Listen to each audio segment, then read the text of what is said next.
जय हिंद दोस्तों, अगर आप बिहार बोर्ड क्लास 12 हिंदी की तैयारी कर रहे हैं तो ये वीडियो आपके लिए है।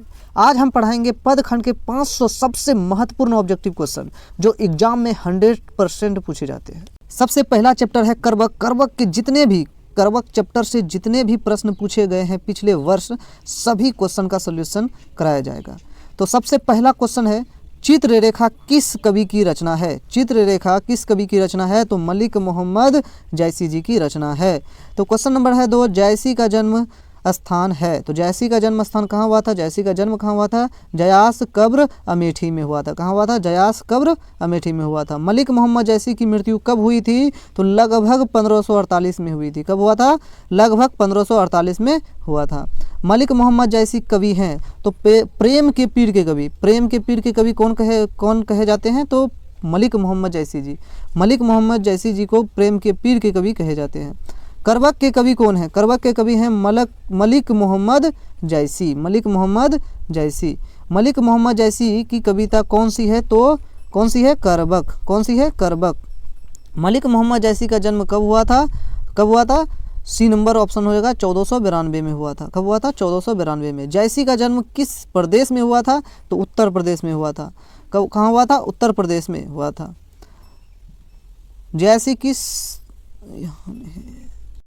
जैसी किस तरह के कवि हैं? सूफी कवि हैं। कैसे कवि हैं? सूफी कवि हैं। जैसी के पिता का नाम क्या था? जैसी के पिता का नाम क्या था? शेख ममरेज था। शेख यमरेज रेखा है लेकिन ये गलत है। शेख ममरेज था। क्या था? ममरेज। शेख ममरेज था। शेख ममरेज था। ठीक। और क्वेश्चन नंबर चलेंगे 11, जैसी थे। जैसी क्या थे? फकीर थे। क्या थे? फकीर थे।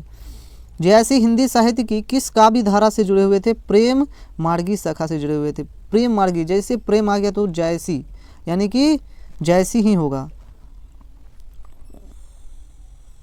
नहीं, वैसा नहीं हो रहा है, हमको नहीं लग रहा वैसा बन गया कुछ। सबसे पहला चैप्टर है करवक। करवक से पिछले साल में जितने सबसे पहला चैप्टर है करवक। करवक से सबसे पहला चैप्टर है करवक। करवक चैप्टर से जितने भी प्रश्न पिछले साल पूछे गए हैं सभी प्रश्न का सॉल्यूशन करवाएंगे।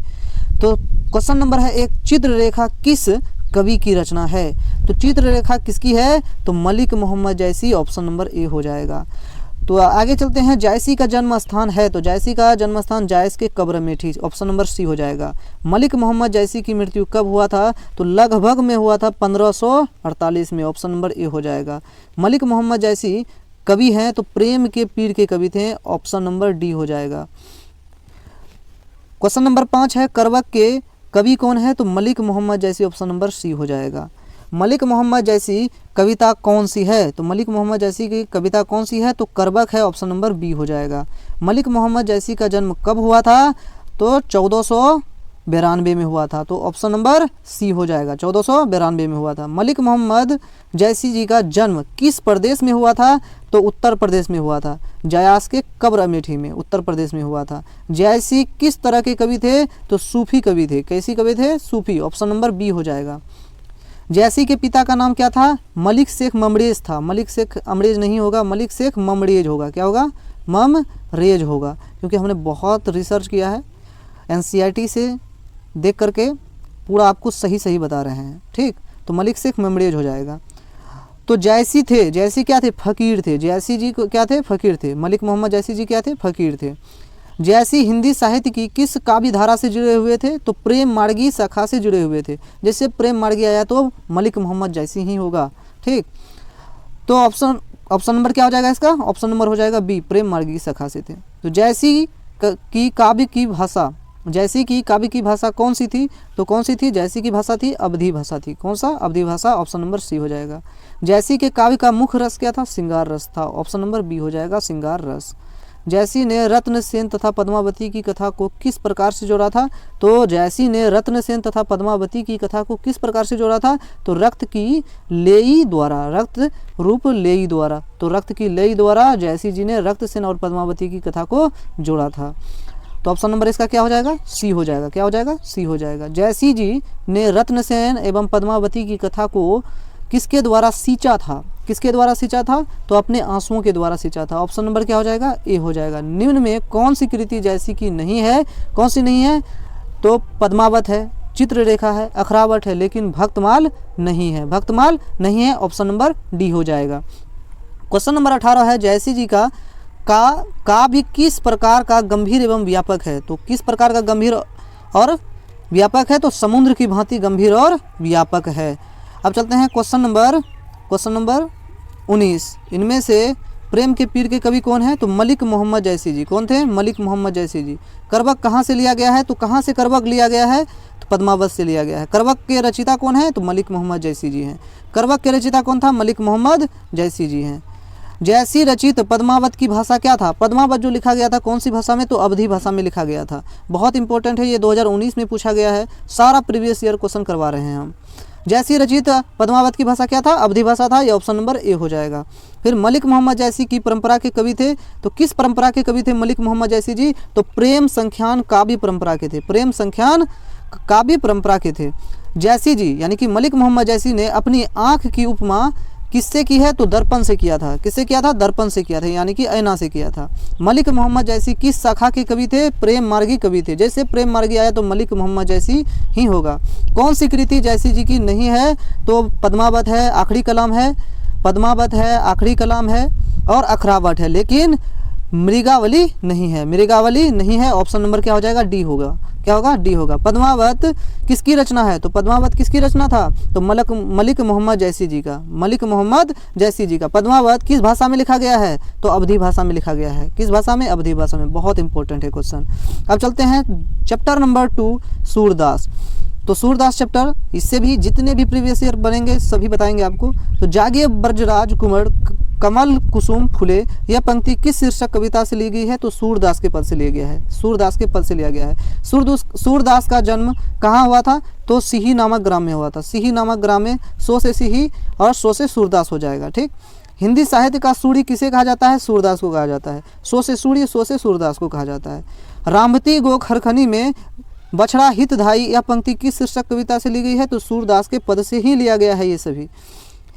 सत्संग में किनकी अभिरुचि थी? तो किनकी अभिरुचि थी? सूरदास जी की थी। कृष्ण भक्ति शाखा के कवि कौन है? सूरदास जी हैं। कृष्ण जी से जुड़े हुए कौन से कवि थे? तो सूरदास जी ही थे। कौन से थे? सूरदास। सूरदास की कौन सी रचना है? तो कौन सी रचना है? सूरसागर है। सो से सूरदास, सो से सूरसागर हो जाएगा। सूरदास किस भक्ति के कवि थे? तो कृष्ण भक्ति। जैसे कृष्ण जी का नाम आया तो सूरदास ही होगा। ठीक, तो कृष्ण जी हो जाएगा, कृष्ण भक्ति।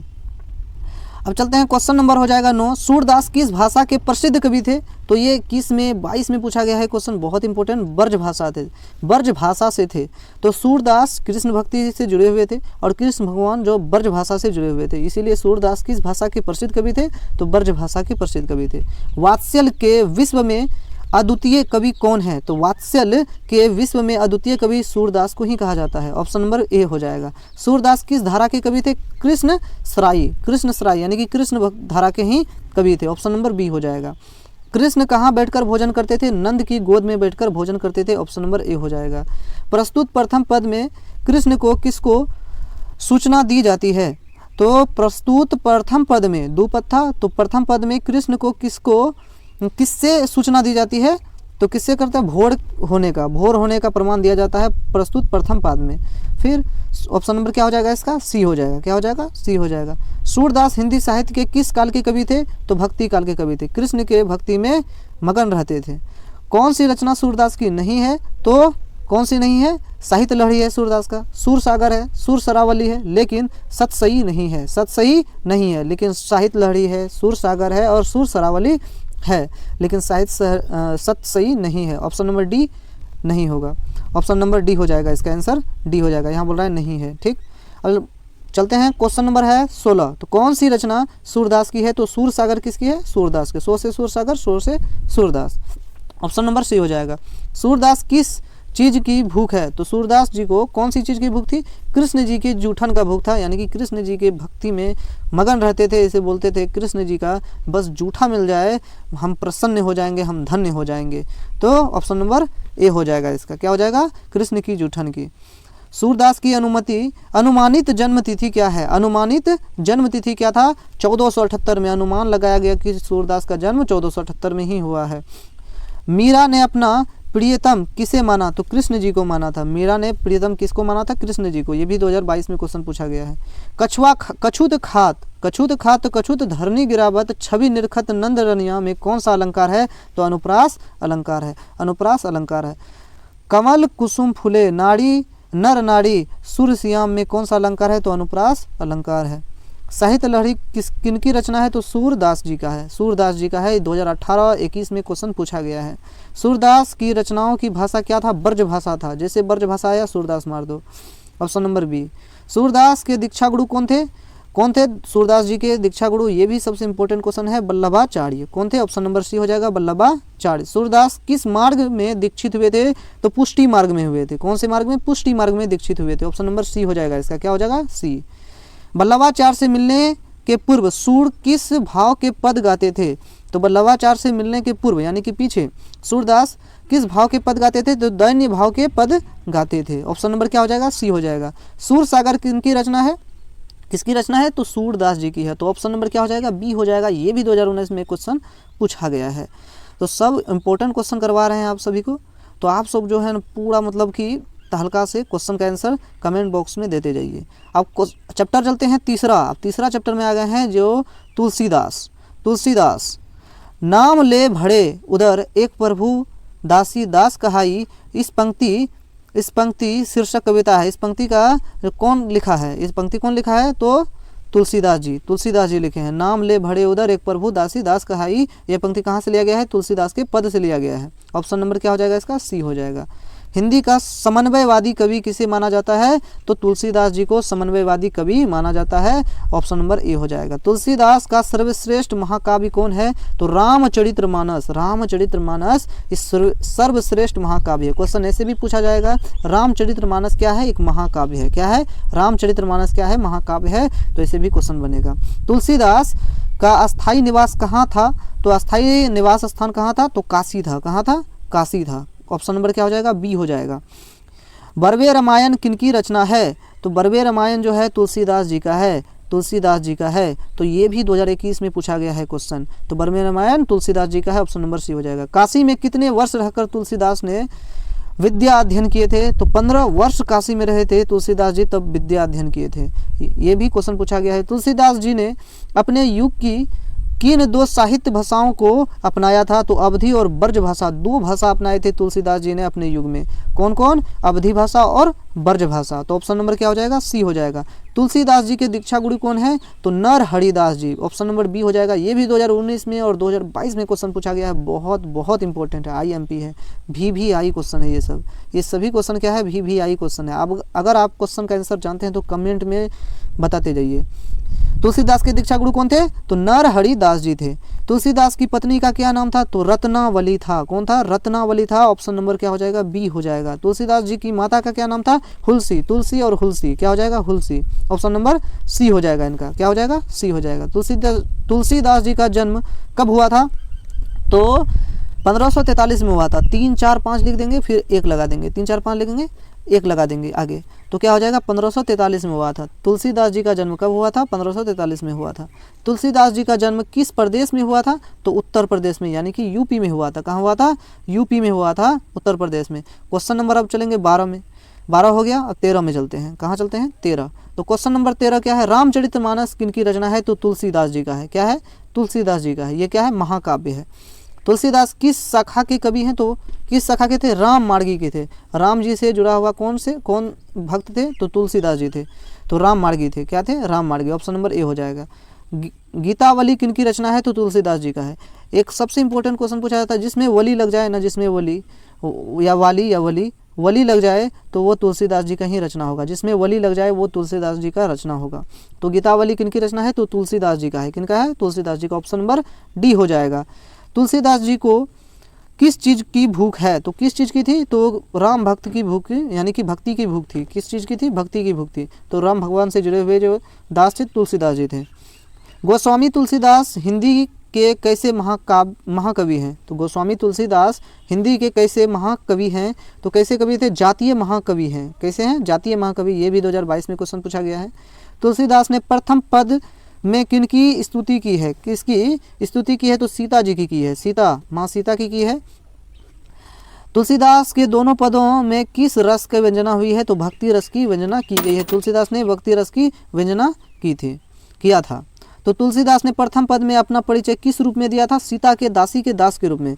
सीता के दास के रूप में तुलसीदास ने प्रथम पद में अपना परिचय दिया था। ऑप्शन नंबर क्या हो जाएगा? डी हो जाएगा। अब है कमटुक अम्ब अवसर पाई। कमटुक मतलब होता है कबहू अम्ब अवसर पाई। अम्ब शब्द का जो प्रयोग किया है माँ सीता जी के लिए किया है। अम्ब शब्द अम्ब जो है ना माँ सीता को प्रेजेंट किया है। माँ सीता को अम्ब शब्द से पुकारा गया है प्रथम पाद में। तो अम्ब शब्द किसके लिए किया गया है? माँ सीता के लिए। ऑप्शन नंबर क्या हो जाएगा? इसका ए हो जाएगा। फिर निम्न में कौन सी रचना तुलसीदास की है? तो दोहावली। वली लग गया ना, वली जिसमें होगा दोहावली, ये किसका होगा? तुलसीदास जी के हैं। तो ये भी क्वेश्चन पूछा गया है 2022 में। कौन सी रचना तुलसीदास की है? तो विनय पत्रिका। विनय पत्रिका किनका है? ये तुलसीदास जी की है, ठीक। लेकिन सूरसागर, पश्यता और पद्मावत ये नहीं है। कौन सी रचना तुलसीदास की नहीं है? तो आखिरी कलम नहीं है, आखिरी कलल नहीं है, लेकिन पार्वती मंगल है, बर्मी बैराग्य संबंधी है और कवितावली, ये सभी तुलसीदास जी की हैं, लेकिन ये नहीं है। तो जो नहीं बोल रहा है तो यही आंसर हो जाएगा, ऑप्शन नंबर सी। तो आखिरी कलाम तुलसीदास जी की रचना नहीं है। कवितावली के रचनाकार कौन है? तो तुलसीदास जी हैं। कौन है? वली आ गया। तो वली जहाँ आ गया तो वहाँ तुलसीदास जी हो जाएंगे। ये क्वेश्चन बहुत इंपॉर्टेंट है, वेरी इंपॉर्टेंट है। VVI क्वेश्चन है 2018 में, 20 में और 21 में पूछा गया है। अब चलते हैं क्वेश्चन नंबर 26। हनुमान बाहुक को तुलसीदास की किस कृति का एक अंग माना जाता है? तो कवितावली का। ऑप्शन नंबर बी, कवितावली का एक अंग माना जाता है हनुमान बाहु को। ऑप्शन नंबर क्या हो जाएगा? बी हो जाएगा। रामचरितमानस का प्रधान रस है तो भक्ति रस है। रामचरितमानस का प्रधान रस क्या है? भक्ति रस है। निम्नलिखित में रामचरितमानस क्या है? तो एक महाकाव्य है। रामचरितमानस क्या है? महाकाव्य है। इनमें से कौन सी रचना तुलसीदास की नहीं है? तो राधा स्तुति नहीं है, बरमे रामायण है, कवितावली है, गीतावली है। सब वली आ गया तो क्या होगा? तुलसीदास जी होगा। बरमे रामायण से रिलेट हो गया, ये तुलसीदास जी हो जाएगा। लेकिन राधा स्तुति नहीं है। जो नहीं बोल रहा है यही सही आंसर हो जाएगा, ऑप्शन नंबर डी हो जाएगा। मानस यानी कि रामचरितमानस का रचना समय क्या है? तो संवत 1631 तक। क्या? संवत 1631 तक रामचरितमानस का रचना समय है। रामचरितमानस की भाषा क्या था? तो अवधी भाषा था। ये रामचरितमानस एक महाकाव्य है। महाकाव्य है, क्या है? महाकाव्य है। और ये क्या है? ये क्या है? अवधी भाषा में लिखा गया है। किस भाषा में? अवधी भाषा में लिखा गया है। अब चलते हैं चैप्टर, अभी है क्वेश्चन, अभी कितना क्वेश्चन है? अभी है, हाँ 32 नंबर क्वेश्चन है। विनय पत्रिका की भाषा क्या था? अंतर्वेदी ब्रज भाषा। विनय पत्रिका जो है अंतर्वेदी ब्रज भाषा से जुड़े हुए थे। किस? अंतर्वेदी ब्रज भाषा। विनय पत्रिका की भाषा था अंतर्वेदी ब्रज भाषा। ऑप्शन नंबर बी हो जाएगा। तुलसीदास का जन्म कहाँ हुआ था? राजापुर बांदा उत्तर प्रदेश। राजापुर बांदा उत्तर प्रदेश में तुलसीदास जी का जन्म हुआ था। उत्तर प्रदेश यानी कि यूपी में हुआ था। तुलसीदास का मूल नाम क्या था? राम बोला। जब इसका जन्म हुआ ना, जब तुलसीदास जी के जन्म हुए तो राम नाम लेके ही जन्म हुए थे। जैसे जन्म हुआ तो राम बोला, इसीलिए इसका नाम हो गया राम बोला। ऑप्शन नंबर क्या हो जाएगा? बी हो जाएगा। तुलसीदास के शिक्षा गुरु कौन थे? शेष सनातन। कौन थे? शेष सनातन थे। शेष सनातन। ऑप्शन नंबर क्या हो जाएगा? सी हो जाएगा।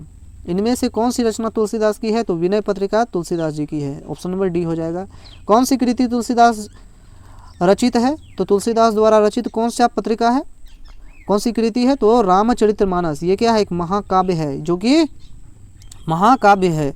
ऑप्शन नंबर क्या हो जाएगा? सी हो जाएगा। क्या हो जाएगा? सी होगा। कौन सी कृति तुलसीदास द्वारा रचित नहीं है? तो पंचवटी नहीं है। पंचवटी नहीं है तो यही होगा, आंसर हो जाएगा। लेकिन वैराग संदीपनी है, बरवे रामायण है, जानकी मंगल, ये सब क्या है? तुलसीदास की रचना है।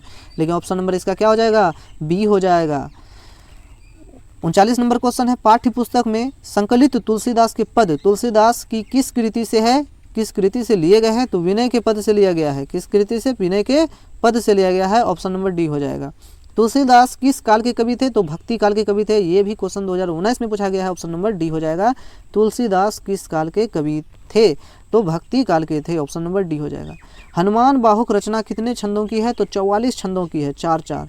हनुमान बाहुक रचना कितने छंदों की है? तो 44 छंदों की है। ये भी 2022 में क्वेश्चन पूछा गया है। इसका ऑप्शन नंबर क्या हो जाएगा? ए हो जाएगा। क्या हो जाएगा? ए हो जाएगा, 44 छंदों में। अब चलते हैं चैप्टर नंबर 4, छप्पय। प्रश्न है नाभादास का काव्य रचना क्षेत्र था। तो नाभादास जो था काव्य रचना क्षेत्र था वृंदावन। क्या था? वृंदावन। ये भी 2021 में पूछा गया है, ऑप्शन नंबर सी हो जाएगा। नाभादास की राम भक्त मर्यादा के स्थान पर है। नाभादास की राम भक्ति मर्यादा के स्थान पर है तो माधुर्य भाव का पुट था। माधुर्य भाव का क्या था? पुट था। ऑप्शन नंबर सी हो जाएगा। ये भी पूछा गया है। नाभादास जी किस धारा के संत थे? तो वैष्णव दर्शन के संत थे। वैष्णव दर्शन के संत थे। ऑप्शन नंबर सी हो जाएगा। नाभादास जी किस धारा के संत थे? वैष्णव दर्शन के संत थे। क्वेश्चन नंबर 4 है बीजक के रचिता कौन है? बीजक के रचिता है कबीर दास जी। ये क्वेश्चन बहुत इंपॉर्टेंट है। 21 में 23 में क्वेश्चन पूछा गया है। बीजक के रचिता कौन है? कबीर दास जी। तो छप्पे शीर्षक के रचिता कौन है? तो छप्पे शीर्षक के रचिता नाभादास जी हैं। कौन है? नाभादास जी हैं। तो छप्पे नाभादास। कौन? नाभादास जी हैं। तो ऑप्शन नंबर क्या हो जाएगा? सी हो जाएगा। नाभादास कौन सी रचना है? नाभादास की जो कौन सी रचना है? छप्पे है। नाभादास छप्पे। ऑप्शन नंबर डी हो जाएगा। नाभादास किस धारा के कवि थे? तो सद्गुणोपासक राम भक्त धारा। सद्गुणोपासक राम भक्त धारा के नाभादास जी क्या थे? कवि थे। नाभादास किस धारा के कवि थे? सद्गुणोपासक राम भक्त धारा के कवि थे। 2019 में 23 में क्वेश्चन पूछा गया है। Very important. Option number B हो जाएगा। अब चलते हैं क्वेश्चन नंबर 8। नाभादास किसके समकालीन थे? ये भी बहुत इंपॉर्टेंट है। 2022 में क्वेश्चन पूछा गया है। तो तुलसीदास के समकालीन थे। नाभादास किसके समकालीन थे? तो तुलसीदास जी के समकालीन थे। ऑप्शन नंबर सी हो जाएगा। क्वेश्चन नंबर 9 है नाभादास का जन्म कब हुआ था? तो 1570 में हुआ था। अनुमानित लगाया गया है। ये भी क्वेश्चन पूछा गया है 2022 में। ऑप्शन नंबर क्या हो जाएगा? बी हो जाएगा। 1570 में 1570 ईस्वी में नाभादास जी का जन्म हुआ था। अब चलते हैं क्वेश्चन नंबर 10। क्वेश्चन नंबर 10 किसकी कविता को सुनकर कवि नाभादास सिर झुका लेते हैं? किसकी कविता सुनकर नाभादास जी सिर झुका लेते हैं, एकदम झूमने लगते हैं? तो सूरदास जी की कविता जो भी सुनेगा ना मन जो है खुशी से झूमने लगेगा और सिर हिलाते रहेगा। ठीक, तो सूरदास जी का कविता सुनते ही नाभादास क्या करते थे? सिर झुका लेते थे। ऑप्शन नंबर क्या हो जाएगा? ए हो जाएगा। कौन सी रचना नाभादास की है? तो भक्तमाल। क्या है? भक्त कला। ये भक्त कला है। क्या है? भक्त कला। Option number B. नाभादास की स्थायी निवास कहाँ था? वृंदावन। कहाँ था? वृंदावन। ऑप्शन नंबर क्या हो जाएगा? ए हो जाएगा। संपूर्ण भक्तमाल में किस छंद की व्यंजना की गई है? तो छप्पे छंद की व्यंजना की गई है। छप्पे छंद की व्यंजना की गई है। छप्पे कितनी पंक्तियों का छंद होता है? तो 6 पंक्तियों का छंद होता है। कितनी पंक्तियों का होता है? छप्पे 6 पंक्तियों का छंद। छंद में 6 आ रहा है। 6 से छंद, 6 से छो। ठीक, तो ऑप्शन नंबर हो जाएगा सी। सूर के कविता सुनकर कवि सभी क्यों करते हैं? मतलब सूर का कविता सुनकर सभी सिर क्यों हिलाते हैं? यही बोल रहा है। करते हैं तो सिर हिलाते हैं। क्या हिलाते हैं? यहाँ ए से पूछा गया है। सूर के कविता को सुनकर सभी क्या करते हैं? तो सिर हिलाते हैं। ऑप्शन नंबर क्या हो जाएगा? ए हो जाएगा। सिर हिलाते हैं। सूर कविता सुन कौन कवि में कौन सा अलंकार है? तो अनुप्रास अलंकार है। इसमें ऑप्शन नंबर डी हो जाएगा। कबीर किसके भेद नहीं करते? किसमें भेद नहीं करते? कबीरदास जी जो थे किससे भेद नहीं करते थे? हिंदू और मुसलमानों से भेद नहीं करते थे। इसमें भेद नहीं करेंगे हम। ऑप्शन नंबर क्या हो जाएगा? इसका डी हो जाएगा। तो अब चलते हैं क्वेश्चन नंबर 18 है नाभादास में जाति और पाति एवं वर्णाश्रम का खंडन किस कवि के छप्पे में किया जाता है? मतलब कि नाभादास में जाति और पाति एवं वर्णाश्रम का खंडन किस कवि के छप्पे में किया है? तो कबीरदास के छप्पे में किया है। किसमें किया है? कबीरदास के छप्पे में। नाभादास का उदय हिंदी साहित्य के किस काल में हुआ था? नाभादास का उदय जो हुआ किस काल में हुआ था हिंदी साहित्य के? तो भक्ति काल में हुआ था। कौन सा काल में हुआ था? भक्ति काल में हुआ था। ऑप्शन नंबर सी हो जाएगा। सबके हित का वचन कौन कहता है? तो कबीरदास जी सबके हित के बारे में बोलते हैं। सबके हित के बारे में कहते हैं। ये भी 2022 में क्वेश्चन पूछा गया है। बहुत इंपॉर्टेंट है। कहानी का अर्थ होता है तो विश्वास और प्रतीति। क्या होता है? विश्वास और प्रतीति। ऑप्शन नंबर डी हो जाएगा। क्वेश्चन नंबर 22 है नाभादास के दीक्षा गुरु कौन थे? स्वामी अग्रदास जी, जैसे अग्र अली भी कहते हैं। स्वामी अग्रदास जी। ऑप्शन नंबर ए हो जाएगा। भक्तमाल के रचयिता कौन है? तो नाभादास जी हैं। कौन है? नाभादास। ऑप्शन नंबर डी हो जाएगा। विमल बुद्धि हो तासु की जो यह गुनी सरवनी धरे, यह पंक्ति किस शीर्षक कविता से ली गई है? तो छप्पे से लिया गया है। कहाँ से? छप्पे से लिया गया है। कहाँ से? छप्पे से। ऑप्शन नंबर डी हो जाएगा। ये भी क्वेश्चन पूछा गया है। बार बार क्वेश्चन पूछा जा रहा है ये सब। नाभादास किसके शिष्य थे? तो स्वामी अग्रदास जी के। स्वामी अग्रदास जी के। ये ऑप्शन नंबर सी हो जाएगा। कबीरदास किस शाखा के कवि हैं? कबीरदास जी जो थे ये निर्गुण शाखा के कवि थे। कबीरदास जी जो थे निर्गुण शाखा के कवि थे। कबीरदास किस शाखा के कवि थे? निर्गुण शाखा के कवि थे। ऑप्शन नंबर बी हो जाएगा, सब याद रखना भाई। नाभादास किस काल के कवि थे? नाभादास जी जो थे, नाभादास जी वो भक्ति काल के कवि थे। किस काल के थे? भक्ति काल के कवि थे। ऑप्शन नंबर ए हो जाएगा। नाभादास की कविता किन दो कवियों के बारे में है? तो नाभादास जी जो लिखे हैं छप्पे, उसमें कबीरदास और सूरदास दोनों का वर्णन किया गया है। कबीरदास जी और सूरदास जी दोनों का। ऑप्शन नंबर क्या हो जाएगा? बी हो जाएगा। अब चलते हैं आगे। क्वेश्चन यहाँ से स्टार्ट होगा। अब कवित्व कहाँ से? कवित्व। अब अगर जानते हैं फटाफट आंसर देते जाओ भाई कमेंट में। तो कवित्व 5वां चैप्टर है कवित्व। भूषण की कविता निम्न में से कौन है? भूषण की कविता कौन सी है? कवित्व। भूषण क्या लिखा है? कवित्व लिखा है। कवित्व भूषण लिखा है। भूषण की कविता में कौन सा रस पाया जाता है? वीर रस। एकदम भूषण वीर रस, वीर रस पाया जाता है। ये भी 21 में, 22 में, 23 में क्वेश्चन पूछा गया है। सब प्रीवियस ईयर क्वेश्चन करवा रहे हैं, बहुत बहुत इंपॉर्टेंट है, यही लड़ेगा एग्जाम में जाके। अब चलते हैं क्वेश्चन नंबर 3 है, छत्रसाल दशक के कितने छंदों में महाराजा छत्रसाल का वीरता का यशोगान किया गया है? तो यशोगान किया गया है तो 10 छंदों में। छत्रसाल दशक के, दशक मतलब 10, दशक 10 की पॉइंट याद रखें, 10 छंदों में। तो छत्रसाल दशक के कितने छंदों में महाराजा छत्रसाल का की वीरता का बखान किया गया है? 10 छंदों में। कितने छंदों में? 10 छंदों में। कवित्व शीर्षक कविता के कवि कौन है? तो कवित्व कौन लिखा है? भूषण जी, तो जानबे करते हैं। रीतिकाल के कवि थे और ये वीर रस पाए जाते हैं इसमें। भूषण रीतिकाल की किस धारा के कवि थे? तो रीति युक्त धारा के कवि थे। देखो मिल रहा है कि नहीं, सारा इंपॉर्टेंट क्वेश्चन है। ये रीतिकाल के कवि थे। कवित्व के प्रथम पाद में कौन सा रस है? तो कवित्व जो है उसमें प्रथम पाद में कौन सा रस है? तो वीर रस। इसमें बस वीर रस का व्यंजना किया गया है कवित्व चैप्टर में, ठीक, जिसका लेखक है भूषण जी। तो कवित्व के द्वितीय पद में किस रस की अभिव्यंजना किया गया है? विभत्स रस की व्यंजना किया गया है, ठीक। भूषण ने मुख्यतः किस भाषा में रचना किया है? ब्रज भाषा में भूषण ने रचना किया है अपना कवित्व को, ठीक। छत्रसाल की तलवार ने कौन सा रूप धारण कर लिया है? तो मतलब कौन सा रूप छत्रसाल के तलवार ने धारण कर रखा है? तो रौद्र रूप। ऑप्शन नंबर ए हो जाएगा, रौद्र रूप। छत्रसाल की तलवार काली देवी को क्या प्रदान करती है? तो भोजन प्रदान करती है। क्या करती है? भोजन। ऑप्शन नंबर बी हो जाएगा। लागती लपकी कंठ बेरनी के नागिन सी में कौन सा अलंकार है? तो अनुप्रास अलंकार है। ऑप्शन नंबर सी हो जाएगा। निम्नलिखित में कौन सी रचना भूषण की है? तो Shivraj Bhushan. Option number D हो जाएगा। शिवराज भूषण जो है ना, ये भूषण जी की रचना है। भूषण आ रहा है तो भूषण जी हो जाएगा। क्या हो जाएगा? भूषण जी हो जाएगा, ठीक। भूषण ने समुद्री अग्नि से किसकी तुलना की? तो शिवाजी की, शिवाजी की। ऑप्शन नंबर क्या हो जाएगा? बी हो जाएगा। भूषण ने समुद्री अग्नि से किसकी तुलना की है? शिवाजी की है। किसकी की है? शिवाजी की। भूषण के प्रथम दंड में कौन सा रस है? प्रथम दंड में कौन सा रस है? तो वीर रस है। और द्वितीय में क्या है? विभत्स रस है। द्वितीय पाद में कौन सा है?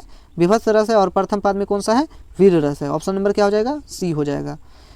क्वेश्चन नंबर जाएंगे 15। तो भूषण के द्वितीय छंद में किस रस का अभिव्यंजना किया गया है? तो रौद्र रस दिया है। इसमें विभत्स नहीं दिया है तो विभत्स नहीं लगाएंगे। रौद्र है तो रौद्र ही लगाएंगे, ठीक। ऑप्शन नंबर क्या हो जाएगा? बी हो जाएगा। तेजतम अंश पर कान्हा जिमी कंस पर जो मल्लेश वंश पर शेर शिवराज है, यह पंक्ति किस शीर्षक कविता की है? तो ये कवित्व चैप्टर से लिया गया है। कवित्व पद से ही लिया गया है, जिसका लेखक कौन है? भूषण जी हैं। कौन सी कृति भूषण की है? तो शिवा बाबनी। शिवा बाबनी ये भूषण जी की है। किसकी है? भूषण जी की है। कवि भूषण की उपाधि दी थी तो चित्रकूट के सोलंकी राजा जो थे रुद्र शाह, उसने भूषण जी का नाम रखा था, कवि भूषण जी का नाम रखा था, ठीक। सोलंकी राजा रुद्र शाह थे, वही कवि भूषण जी का उपाधि दी थी। तो कवि भूषण जी की उपाधि कौन दी थी? कौन दिया था? तो चित्रकूट के सोलंकी राजा रुद्र शाह। ऑप्शन नंबर क्या हो जाएगा? ए हो जाएगा। क्या हो जाएगा? ए हो जाएगा। तो क्वेश्चन 18 हो गया। क्वेश्चन 19 चलते हैं। शिवराज भूषण में कितने अलंकार का निरूपण हुआ है? तो शिवराज भूषण में 105 अलंकारों का वर्णन यानी कि निरूपण हुआ है। तो शिवराज भूषण में कितने अलंकारों का निरूपण हुआ है? तो 105 अलंकारों का निरूपण हुआ है। ऑप्शन नंबर क्या हो जाएगा? डी हो जाएगा। शिवा बाबनी के कितने मुक्तकों में छत्रपति शिवाजी की वीरता का बखान है? तो 52 मुक्तकों में छत्रपति शिवाजी का वीरता का बखान है। ऑप्शन नंबर क्या हो जाएगा? सी हो जाएगा। ये भी 2022 में क्वेश्चन पूछा गया है। भूषण के प्रिय नायक कौन है? छत्रपति शिवाजी और छत्रसाल जी। छत्रपति शिवाजी और छत्रसाल जी। ऑप्शन नंबर क्या हो जाएगा? ए हो जाएगा। शिवाजी के पुत्र का नाम क्या था? साहू जी। शिवाजी के पुत्र का नाम क्या था? साहू जी। ऑप्शन नंबर क्या हो जाएगा? बी हो जाएगा। ये भी 2020 में क्वेश्चन पूछा गया है। शिवाजी के पुत्र का नाम क्या था? साहू जी था, याद रखना भाई। शिवा बावनी में कितने मुक्तक हैं? तो 52। बावनी में, बावनी से याद रखो, की पॉइंट रखो याद, 52। बावनी से 52 क्या हो जाएगा? 52। तो शिवा बावनी में कितने मुक्तक हैं? तो 52 मुक्तक हैं। तो ऑप्शन नंबर क्या हो जाएगा? सी हो जाएगा। छत्रसाल दशक में कितने छंद हैं? तो दशक, दशक से 10 याद रखो, दशक से 10 याद रखो। तो छत्रसाल दशक में कितने छंद हैं? तो 10 छंद हैं। कितने छंद हैं? 10 छंद हैं। तो ऑप्शन नंबर क्या हो जाएगा? डी हो जाएगा। क्या हो जाएगा? डी हो जाएगा। अब चलते हैं क्वेश्चन नंबर 25 है। भूषण के पिता का नाम क्या था? रत्नाकर त्रिपाठी। रत्नाकर त्रिपाठी। तो रात भर भूसा करता है, तो इसीलिए क्या हो, उसका पिता का नाम क्या हो गया? रत्नाकर त्रिपाठी। ऑप्शन नंबर क्या हो जाएगा? ए हो जाएगा। शिवराज भूषण किसकी कृति है? तो भूषण जी की, भूषण आ रहा है तो यहाँ भूषण आ रहा है तो ये भूषण जी की है। ऑप्शन नंबर बी हो जाएगा। भूषण किस काल के कवि थे? तो रीति काल के कवि थे। ऑप्शन नंबर सी हो जाएगा। शिवा बावनी में कितने मुक्तक है? बावनी यानी कि 52, 52 52 आ जाएगा। Option number B. ये भी 2020 में क्वेश्चन पूछा गया है, तो ऑप्शन नंबर बी हो जाएगा। चिंतामणि त्रिपाठी भूषण के कौन लगते थे? चिंतामणि त्रिपाठी जो थे ये उनके भूषण जी के भाई लगते थे। क्या लगते थे? भाई लगते थे। ऑप्शन नंबर क्या हो जाएगा? ए हो जाएगा। ये भी 2022 में क्वेश्चन पूछा गया है। शिवा बावनी में कितने वीरता का बखान किया गया है? नहीं, किसकी वीरता का बखान किया गया है? शिवा बावनी में किसकी वीरता का बखान है? तो शिवाजी का है। किसका? शिवा बावनी में शिवाजी का। वेरी सिंपल है। शिवाजी, शिवा बावनी में शिवाजी का वीरता का बखान किया गया है। ऑप्शन नंबर क्या हो जाएगा? ए हो जाएगा।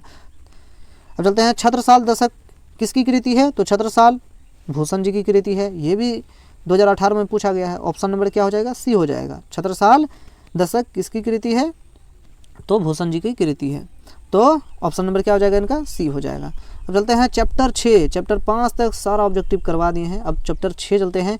तुमुल कोलाहल कलह में तू मिलेगा तब न प्रसाद देंगे।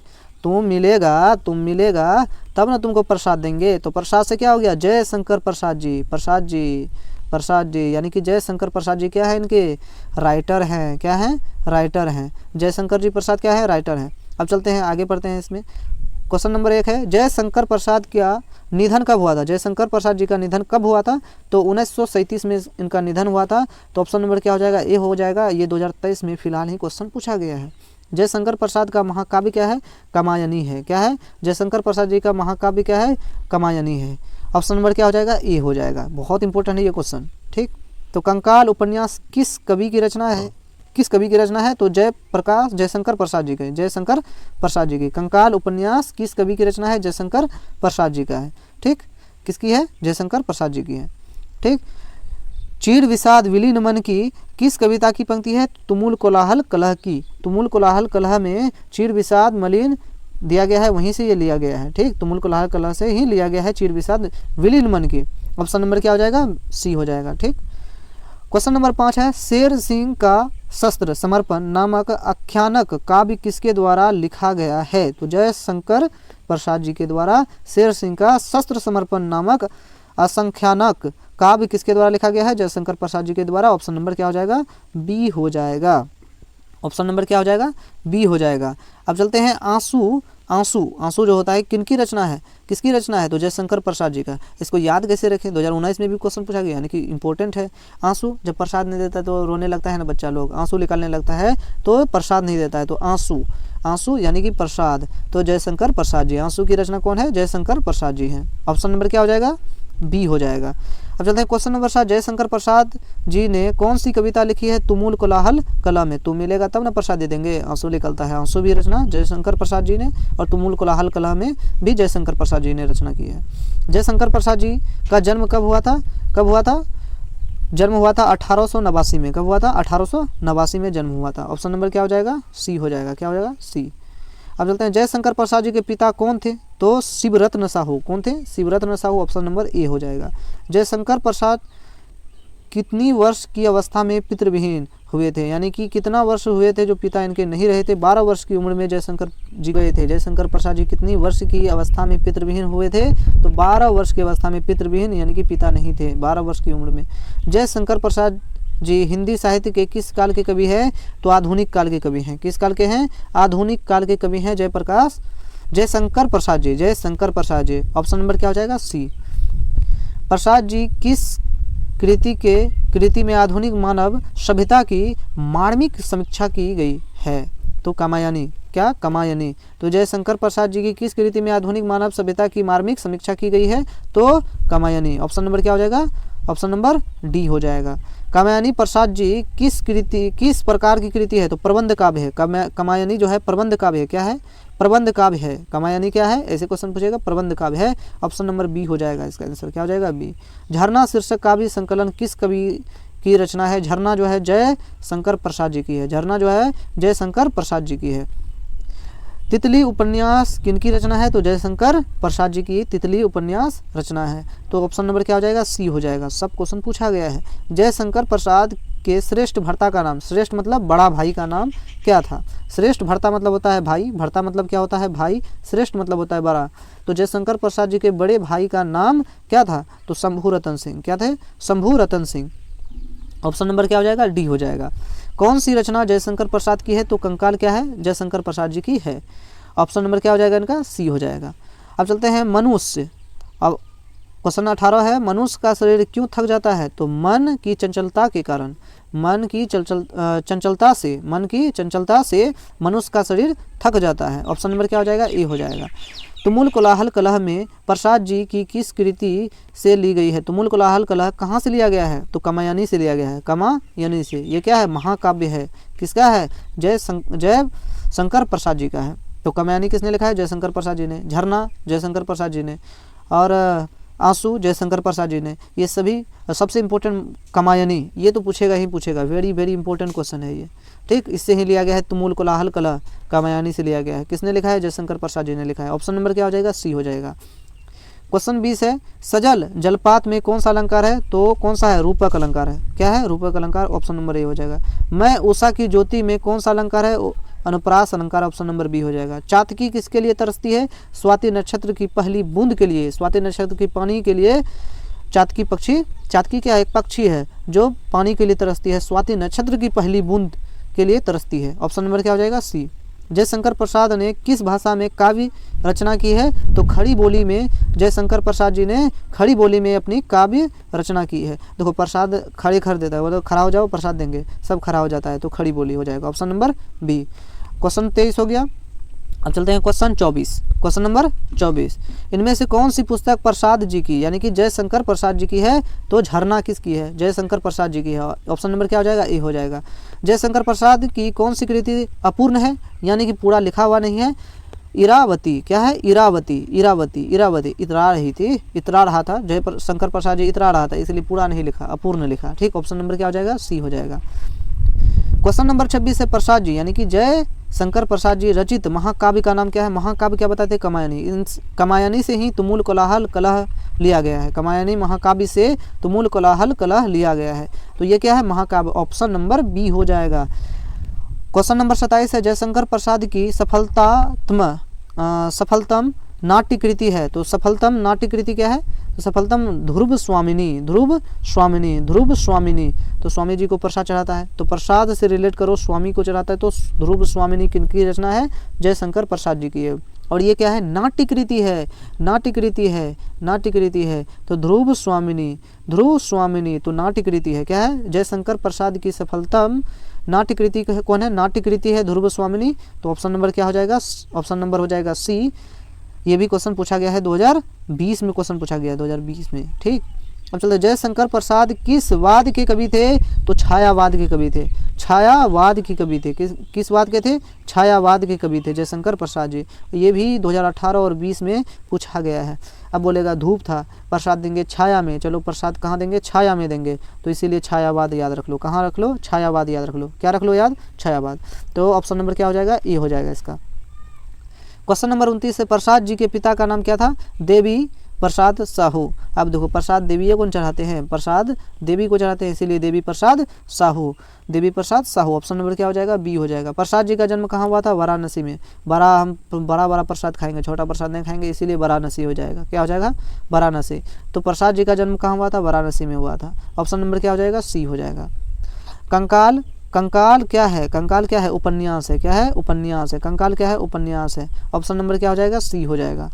ध्रुव स्वामिनी कैसी कृति है? नाट्य कृति है। बताए थे ये 2019 में क्वेश्चन पूछा गया है। देखो वेरी वेरी इंपॉर्टेंट है ये क्वेश्चन। क्या है? वेरी वेरी इंपॉर्टेंट है ये क्वेश्चन। ध्रुव स्वामिनी कैसी कृति है? नाट्य कृति। किसने लिखा है?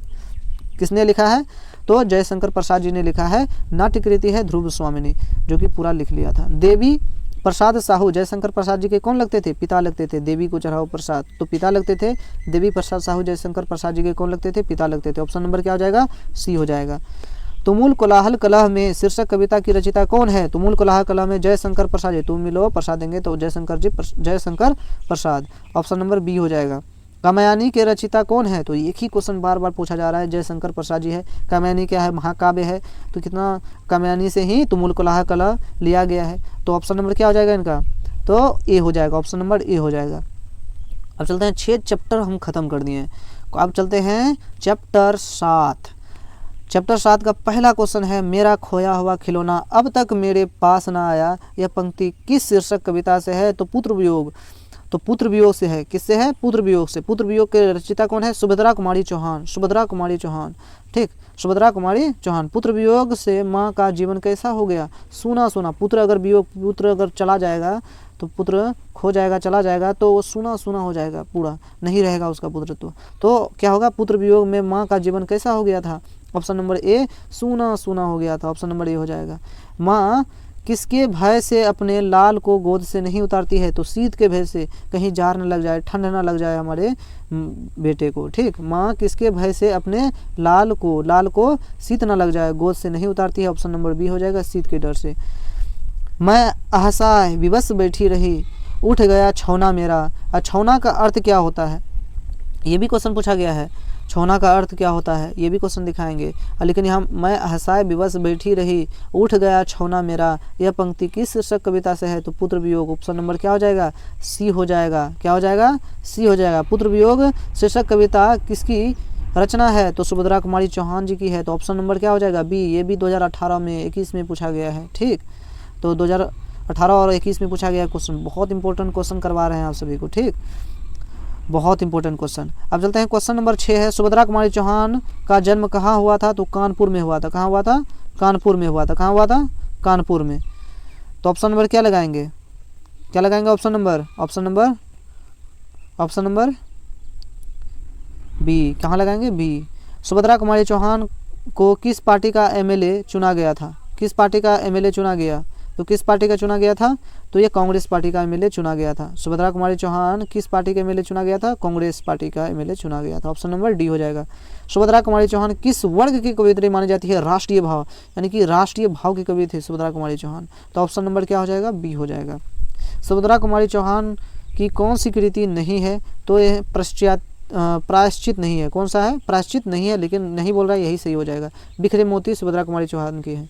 मुकुल सुभद्रा कुमारी चौहान का है। त्रिधारा सुभद्रा कुमारी चौहान का है। अब यहाँ से एक क्वेश्चन पूछा जाएगा, मुकुल बहुत इंपॉर्टेंट है। क्या है? मुकुल जो है यहाँ बहुत इंपॉर्टेंट क्वेश्चन है, मुकुल वाला, ठीक। मुकुल से ही लिया गया है पुत्र वियोग। क्या लिया गया है? पुत्र वियोग लिया गया है। अब चलते हैं, सुभद्रा कुमारी चौहान कौन सी कृति है?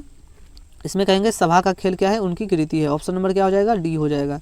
सुभद्रा कुमारी चौहान जी के साहित्य में अपने युग के मूल उद्देश्य, उसके भिन्न भिन्न रूप अपने आर्मनीहीन प्राकृतिक शैली में प्रकट हुए हैं। यह किसका कथन है? तो मुक्तिबोध। किसके हैं? मुक्तिबोध। सुभद्रा कुमारी चौहान जी के साहित्य में अपने युग के मूल उद्देश्य, उनके भिन्न भिन्न रूप अपनी आमरहीन प्राकृत शैली में प्रकट हुए हैं। यह किसका कथन है? तो मुक्तिबोध जी का है। ऑप्शन नंबर क्या हो जाएगा? ए हो जाएगा। सुभद्रा कुमारी चौहान के अनुसार माँ के लिए अपने मन को समझाना कब कठिन हो जाता है? पुत्र की जब मृत्यु हो जाता है ना, तो मन को कैसे मनाएगा भाई? बहुत दुख होता है। तो ऑप्शन नंबर क्या हो जाएगा? सी हो जाएगा। पुत्र वियोग शीर्षक कविता में कवयित्री का खिलौना क्या है? वो तो उनका पुत्र है। क्या है? उनका पुत्र है। ए नंबर हो जाएगा। ऑप्शन नंबर ए हो जाएगा। सुभद्रा कुमारी चौहान का निधन कैसे हुआ था? कार दुर्घटना। नागपुर से जबलपुर जा रही थी, इसी दरमियान क्या हो गया?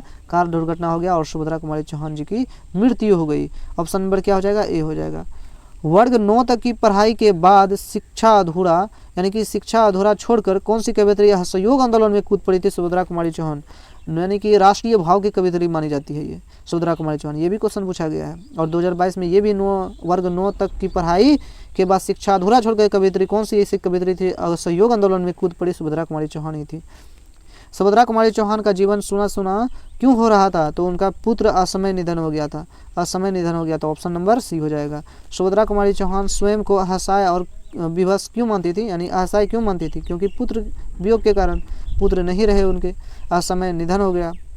पुत्र वियोग कविता में कवियत्री के किसके लिए पत्थर को देवता मानकर पूजा करती थी? तो देखो पुत्र के लिए ही वो पत्थर को भी देवता मान लिया, पुत्र को बचाने के लिए वो पत्थर को भी देवता मान लिया, ठीक, और पूजने लगा। तो पुत्र वियोग कविता में कवियत्री के किसके लिए पत्थर को देवता मानकर पूजा की? तो पुत्र के लिए। किसके लिए? पुत्र के लिए। ऑप्शन नंबर क्या हो जाएगा? डी। गुलामी का नशा किसकी रचना है? तो ठाकुर लक्ष्मण सिंह का है। किनकी है? ठाकुर लक्ष्मण सिंह की है। ठाकुर लक्ष्मण सिंह की है, ठीक। गुलामी का नशा। ऑप्शन नंबर क्या हो जाएगा? ऑप्शन नंबर क्या हो जाएगा? सी हो जाएगा, ठीक। सुभद्रा कुमारी चौहान के पति का नाम क्या था? तो ठाकुर लक्ष्मण सिंह। ठाकुर लक्ष्मण सिंह, ये भी क्वेश्चन इंपॉर्टेंट है। सुभद्रा कुमारी चौहान के पति का नाम क्या था? ठाकुर लक्ष्मण सिंह। अब चलते हैं सुभद्रा कुमारी। बिखरे मोती क्या है? तो बिखरे मोती क्या है? एक कहानी संग्रह है, कहानी बना रहा है, बिखर गया है मोती, ठीक, कहानी संग्रह है। और ये बिखरे मोती किनके द्वारा लिखा गया है? तो सुभद्रा कुमारी चौहान के द्वारा। सरोज स्मृति किसकी रचना है? तो सरोज स्मृति निराला की रचना है। किसकी रचना है? निराला की रचना है। ऑप्शन नंबर बी हो जाएगा। तो 22 क्वेश्चन इसका हो गया। अब चलते हैं 23वां क्वेश्चन में। तो कॉस्टेड वेट गर्ल स्कूल में सुभद्रा कुमारी चौहान की प्रिय मित्र कौन थी? कौन थी? महादेवी वर्मा जी। कौन थी? महादेवी वर्मा। ऑप्शन नंबर ए हो जाएगा। ये भी क्वेश्चन 2022 में पूछा गया है। सुभद्रा कुमारी चौहान कौन सी प्रतिनिधित्व कविता संग्रह है? प्रतिनिधि कविता संग्रह है तो मुकुल। क्या है? मुकुल। इसका बहुत इंपॉर्टेंट ये मुकुल था, सबसे इंपॉर्टेंट मुकुल ही लिखी थी सुभद्रा कुमारी चौहान। प्रतिनिधित्व कविता संग्रह कौन सा है? तो मुकुल है। क्या है? मुकुल है। सुभद्रा कुमारी चौहान का जन्म कब हुआ था? 16 अगस्त 1904 को हुआ था। 16 अगस्त 1904 में हुआ था। सुभद्रा कुमारी चौहान के पिता का नाम क्या था? पिता, वहाँ पति था तो वहाँ लक्ष्मण लगाया हुआ था। यहाँ पिता है तो ठाकुर रामनाथ सिंह। कौन था? रामनाथ सिंह। ऑप्शन नंबर क्या हो जाएगा? सी हो जाएगा। ऑप्शन नंबर सी हो जाएगा। अब चलते हैं सुभद्रा कुमारी चौहान की लिखी कविता कौन सी है? तो पुत्र वियोग है। ऑप्शन नंबर क्या हो जाएगा? बी हो जाएगा। एक ही क्वेश्चन बार बार आता है, 2023 में पूछा गया क्वेश्चन है। पुत्र वियोग शीर्षक कविता किस काव्य संग्रह से ली गई है? तो मुकुल से लिया गया है। आ गया क्वेश्चन, मुकुल से लिया गया है। ऑप्शन नंबर सी हो जाएगा। छोड़ो काम दौड़ कर आई माँ कहकर जिस समय पुकारा किस कविता का पंक्ति है? तो पुत्र वियोग का है। ऑप्शन नंबर क्या हो जाएगा? सी हो जाएगा। पुत्र वियोग किसकी रचना है? किसकी है? तो सुभद्रा कुमारी चौहान की है। सुभद्रा कुमारी चौहान की है। और 30 क्वेश्चन इस चैप्टर से हो गया। अब चलते हैं chapter number 8। Chapter number 8 Usha.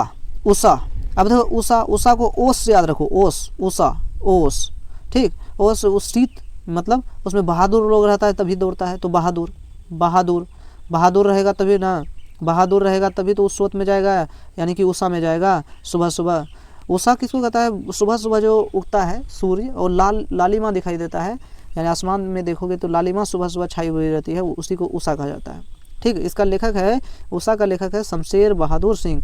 और सुबह कौन उड़ता है? बहादुर आदमी। तो इसका लेखक कौन हो जाएगा? उषा का राइटर कौन हो जाएगा? शमशेर बहादुर सिंह।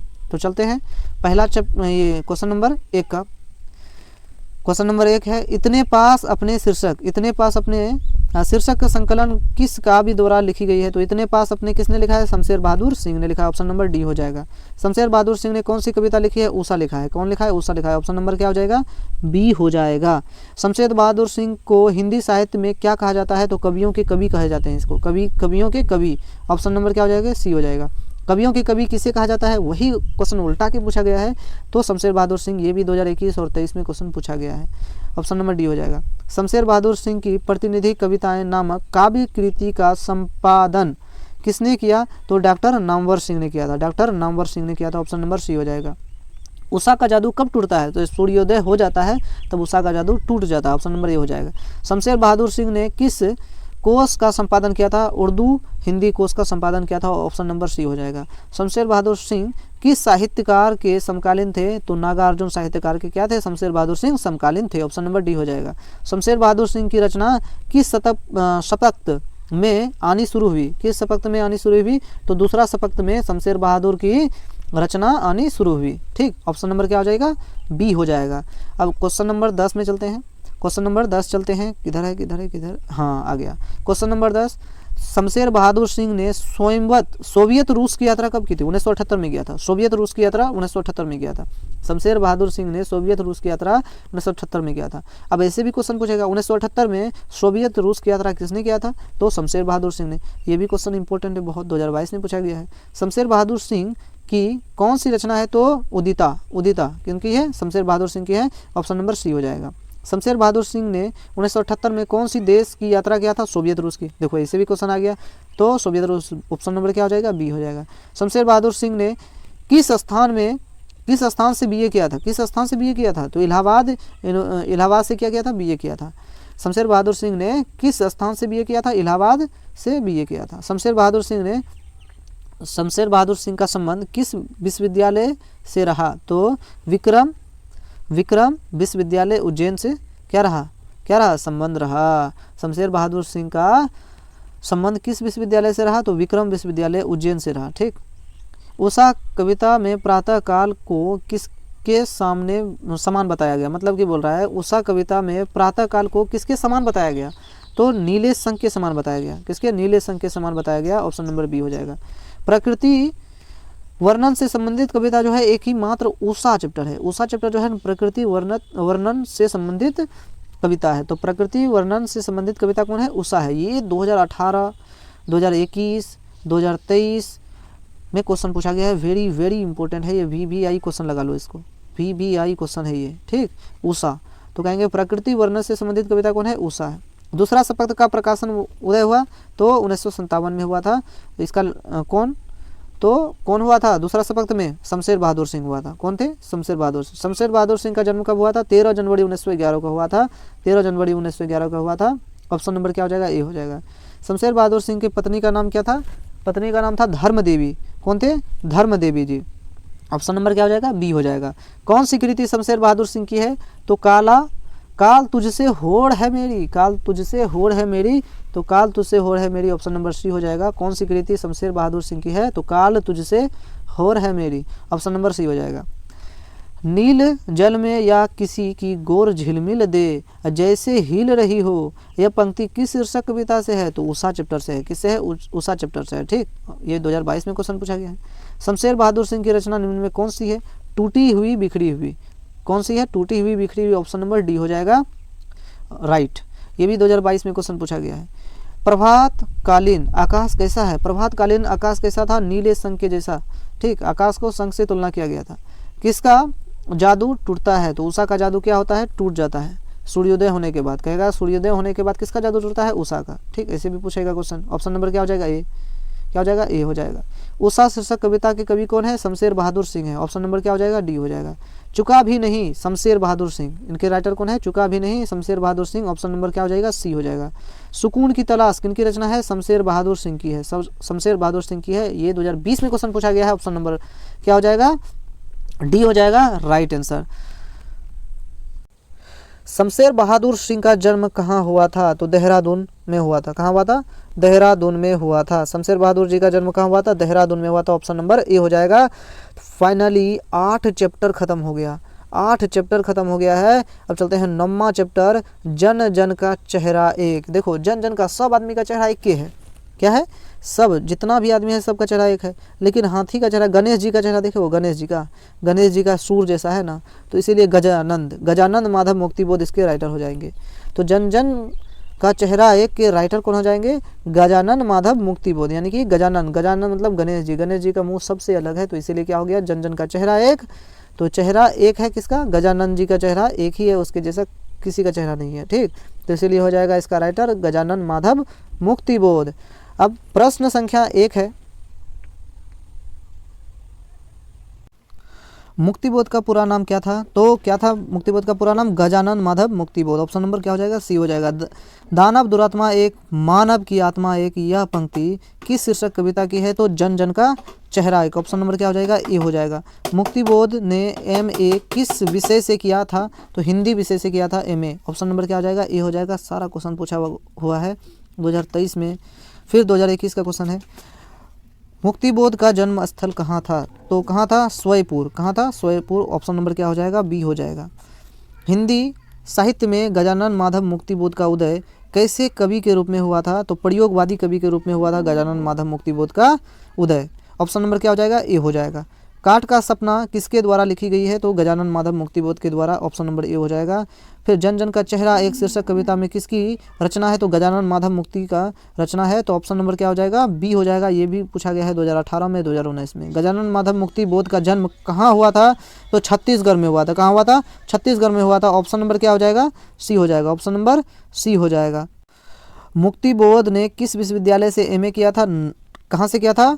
एमए कहाँ से किया था? मुक्तिबोध जी ने नागपुर विश्वविद्यालय से किया था। कहाँ से किया था? नागपुर विश्वविद्यालय से किया था। ऑप्शन नंबर डी क्या हो जाएगा? डी हो जाएगा।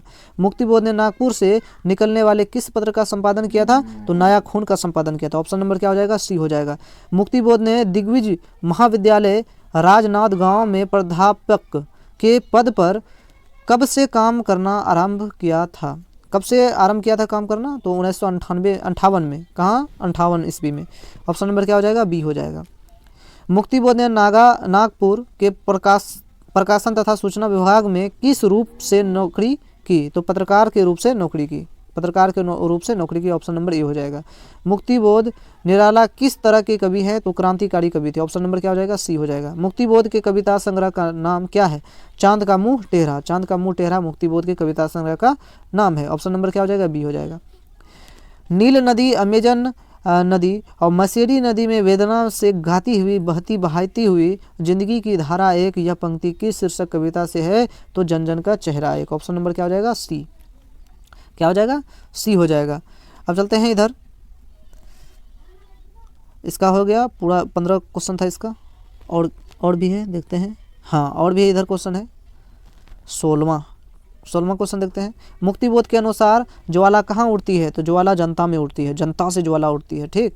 अज्ञेय द्वारा संपादित तार शपथ के द्वारा कवि के रूप में कौन सामने आए? तो मुक्तिबोध जी कवि के रूप में सामने आए थे। ऑप्शन नंबर क्या हो जाएगा? सी हो जाएगा। गजानन माधव मुक्तिबोध अपने रचनात्मक जीवन में किन दो प्रथम वैश्विक विचारधाराओं के संघर्ष में आए हैं? तो अस्तित्ववाद और मार्क्सवाद। अस्तित्ववाद और मार्क्सवाद। ऑप्शन नंबर क्या हो जाएगा? ए हो जाएगा। किन्होंने पढ़ा है लंबी कविता ही लिखी? तो गजानन माधव मुक्ति का क्या है? लंबी कविता है। क्या है? लंबी कविता है। जन जन का चेहरा है। कौन सी रचना मुक्तिबोध की है? कौन सी रचना है? तो कामयानी का एक पुनर्विचार। ऑप्शन नंबर क्या हो जाएगा? सी हो जाएगा। क्या हो जाएगा? ऑप्शन नंबर सी हो जाएगा इसका राइट ऑप्शन। एक साहित्य की शायरी किसकी रचना है? एक साहित्य की शायरी क्या है? किसकी रचना है? तो मुक्तिबोध जी का है। तो ये एक साहित्य की शायरी है, डायरी, एक प्रकार की डायरी है। रचना किसने किया है? तो मुक्तिबोध जी ने किया है। ऑप्शन नंबर क्या हो जाएगा? सी हो जाएगा। मुक्तिबोध के पिता का नाम क्या था? तो माधवराज मुक्तिबोध। माधवराज मुक्तिबोध। ऑप्शन नंबर क्या हो जाएगा? सी हो जाएगा। कौन सी रचना मुक्तिबोध की है? तो चांद का मुंह टेढ़ा। चांद का मुंह टेढ़ा। ऑप्शन नंबर क्या हो जाएगा? डी हो जाएगा। कौन सी रचना मुक्तिबोध की नहीं है? तो बिहारी पुनर्मूल्यांकन। तो ये जो है ना मुक्तिबोध जी की रचना नहीं है। नई ये सब क्या है? मुक्तिबोध जी की रचना है। ठीक। मुक्तिबोध किस शपथ के कवि थे? तार शपथ के कवि थे। मुक्तिबोध जी तार शपथ के कवि थे। गजानन माधव मुक्तिबोध का जन्म कब हुआ था? ये 2022 में पूछा गया क्वेश्चन जन्म से। तो 13 नवंबर 1917 में। 13 नवंबर 1917 में। ठीक। क्वेश्चन नंबर चलते हैं 27। मुक्तिबोध की माँ का नाम क्या था? पार्वती देवी जी। पार्वती बाई। क्या था? पार्वती बाई। ठीक। ऑप्शन नंबर बी हो जाएगा। मुक्तिबोध ने किसका संपादन किया था? नया खून का संपादन किया था। ऑप्शन नंबर बी हो जाएगा। कौन सी कृति मुक्तिबोध जी की है? तो चांद का मुंह टेढ़ा। ऑप्शन नंबर ए हो जाएगा। जन जन का चेहरा एक के रचनाकार कौन है? तो गजानन माधव मुक्ति जी। तो ऑप्शन नंबर क्या हो जाएगा? ए हो जाएगा। ये पूछा गया प्रश्न है। मुक्तिबोध की कविता क्या है? जन जन का चेहरा। एक ही क्वेश्चन पूछ रहा है। नए साहित्य का सौंदर्य शास्त्र के लेखक कौन है? तो गजानन माधव मुक्तिबोध जी हैं।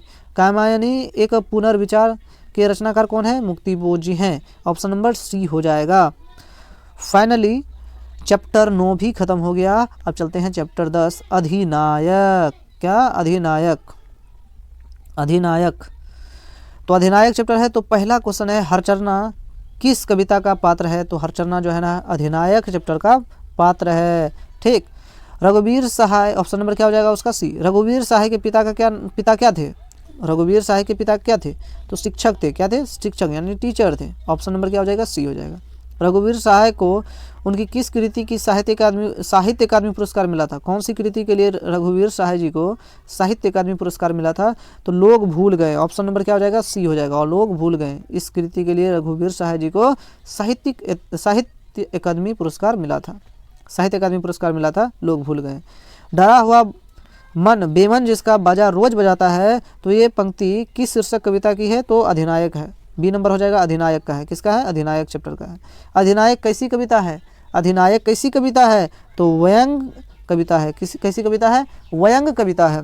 ऑप्शन नंबर क्या हो जाएगा? ऑप्शन नंबर बी हो जाएगा। अधिनायक शीर्षक कविता किस पुस्तक से ली गई है? तो आत्महत्या की विरुद्ध से लिया गया है। पूछेगा अधिनायक, बहुत इंपॉर्टेंट है, 2020 और 22 में क्वेश्चन पूछा गया है।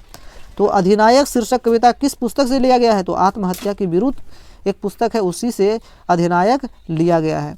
किसने लिखा है अधिनायक? रघुवीर सहाय जी ने लिखा है। ठीक। लोग भूल गए किसकी रचना है? तो लोग भूल गए किसकी रचना? रघुवीर सहाय। इसी पे इनको क्या मिला था? साहित्य अकादमी पुरस्कार मिला था।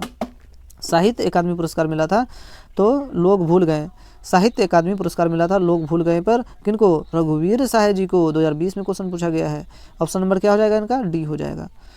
रघुवीर सहाय ने कौन सी कविता लिखी है? तो कौन सी? अधिनायक लिखा था। ऑप्शन नंबर क्या? सी। ठीक। अधिनायक शीर्षक कविता किस तरह की कविता है? तो व्यंग प्रधान कविता है। क्या है? व्यंग प्रधान कविता है। ऑप्शन नंबर बी हो जाएगा उसका। रघुवीर सहाय किस काल के कवि हैं? तो आधुनिक काल के कवि थे। ऑप्शन नंबर क्या हो जाएगा? ए हो जाएगा। रघुवीर सहाय का जन्म कहाँ हुआ था? लखनऊ उत्तर प्रदेश में, लखनऊ यूपी में हुआ था। ऑप्शन नंबर कहाँ हो जाएगा? डी हो जाएगा। और ये 2018, 19, 23 सब शिफ्ट में क्वेश्चन पूछा गया है। रिपीट हो रहा है कि नहीं? 18 में जो पूछा था 19 में पूछ दिया, 19 में जो पूछा था 23 में पूछ दिया, और 26 में भी पूछ देगा भाई, याद करके ही जाना है सब क्वेश्चन। तो रघुवीर सहाय का जन्म कहाँ हुआ था? तो लखनऊ उत्तर प्रदेश में हुआ था। ऑप्शन नंबर डी हो जाएगा। रघुवीर सहाय एमए किस विश्वविद्यालय से किया था? तो लखनऊ विश्वविद्यालय, लखनऊ से किया था। लखनऊ विश्वविद्यालय से रघुवीर सहाय एमए किए थे। तो ऑप्शन नंबर क्या हो जाएगा? बी हो जाएगा। अधिनायक कौन है? तो सत्ताधारी वर्ग। अधिनायक कौन है? सत्ताधारी वर्ग। प्रस्तुत कविता अधिनायक में हरचरना किसका प्रतीक है? तो हरचरना आम आदमी का प्रतीक है। आम आदमी का प्रतीक है। ऑप्शन नंबर ए। हरचरना कौन था? एक आम आदमी था। ठीक। क्या था? एक आम आदमी, यानी कि एक घर का नौकर ही था। घर का नौकर नहीं कह सकते हैं, एक आम आदमी था। ये सबसे करेक्ट आंसर हो जाएगा। एक आम आदमी था। क्या था? एक आम आदमी था। ये नहीं होगा, ये नहीं होगा, एक आम आदमी होगा। ऑप्शन नंबर बी हो जाएगा। ठीक। अज्ञेय द्वारा संपादित दूसरा शतक में एक कवि के रूप में कौन सामने आए थे? तो रघुवीर सहाय जो थे ना, कवि के रूप में सामने आए थे। ऑप्शन नंबर सी हो जाएगा। दूसरा शतक के 7 कवियों में कौन शामिल हुए? तो कौन शामिल है? तो दूसरा शतक के 7 कवि में कौन शामिल है? रघुवीर सहाय जी। कौन थे? रघुवीर सहाय जी। ऑप्शन नंबर क्या हो जाएंगे? बी हो जाएंगे। ऑप्शन नंबर क्या होगा? बी होगा। क्या होगा? बी हो जाएगा।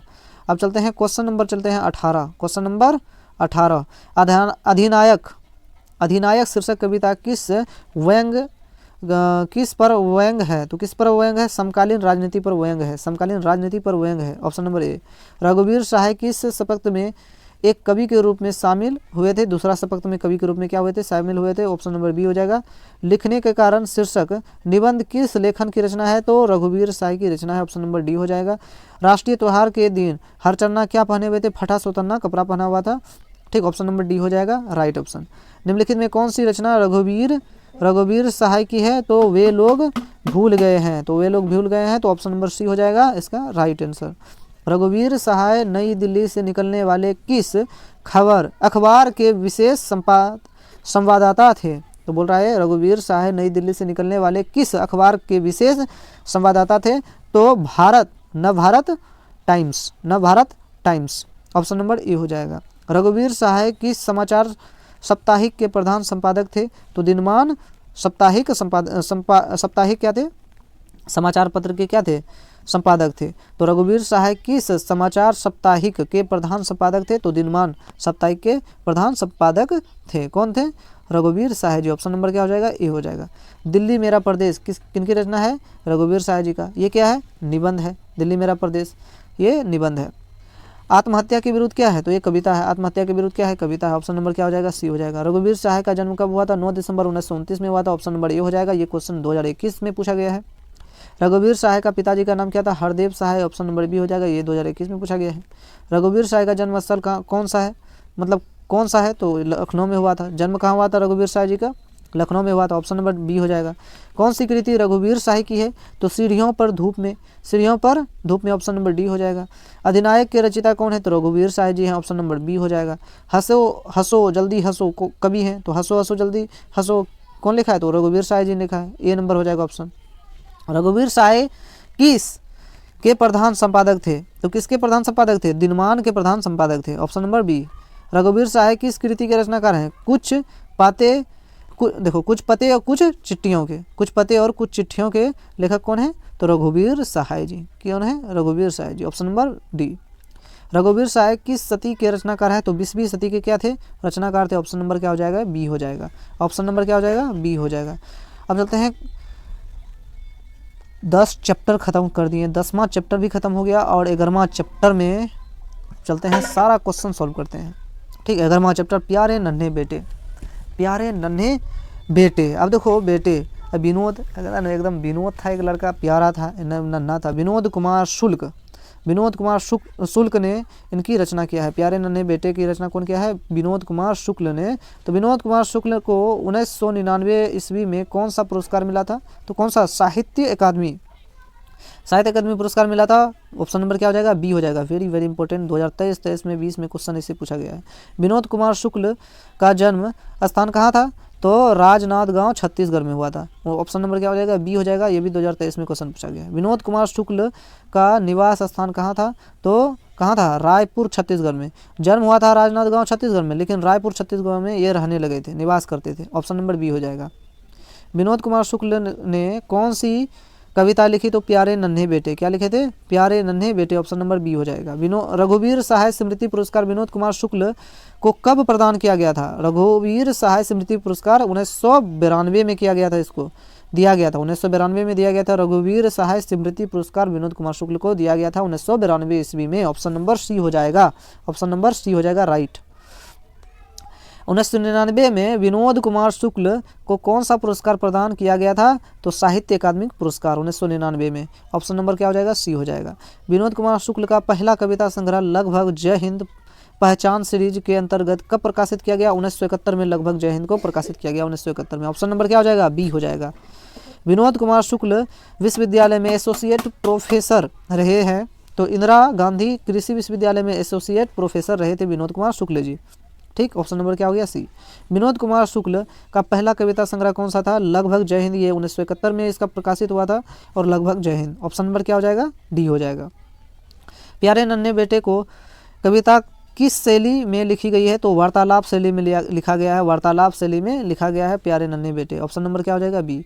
प्यारे नन्हे बेटे कविता का नायक कहाँ का रहने वाला है, तो नायक कहाँ का रहने वाला था, भिलाई छत्तीसगढ़ के रहने वाले थे प्यारे नन्हे बेटे के कविता के नायक, ऑप्शन नंबर क्या हो जाएगा, ए हो जाएगा।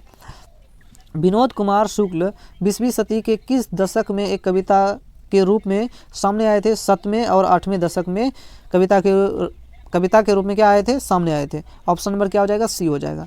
विनोद कुमार शुक्ल की रचना महाविद्यालय साहित्य की किस विधा का संग्रह है, तो कहानी संग्रह, क्या है, कहानी संग्रह, ऑप्शन नंबर क्या हो जाएगा, ऑप्शन नंबर हो जाएगा बी, ऑप्शन नंबर क्या हो जाएगा, बी हो जाएगा। ठीक, कौन सा उपन्यास विनोद कुमार शुक्ल की द्वारा लिखित है, तो कौन सा उपन्यास विनोद कुमार शुक्ल द्वारा लिखा गया है, तो नौकर की कमीज, ऑप्शन नंबर क्या हो जाएगा, ए हो जाएगा। पैर पर कमरा का अनुवादन किस भाषा में हुआ है, तो इतावली भाषा में हुआ है, ऑप्शन नंबर क्या हो जाएगा, बी हो जाएगा। इतावली भाषा में पैर की कमरा किस भाषा में अनुवादन हुआ है, तो इतावली भाषा में, ऑप्शन नंबर क्या हो जाएगा, बी, सबसे इंपॉर्टेंट क्वेश्चन है।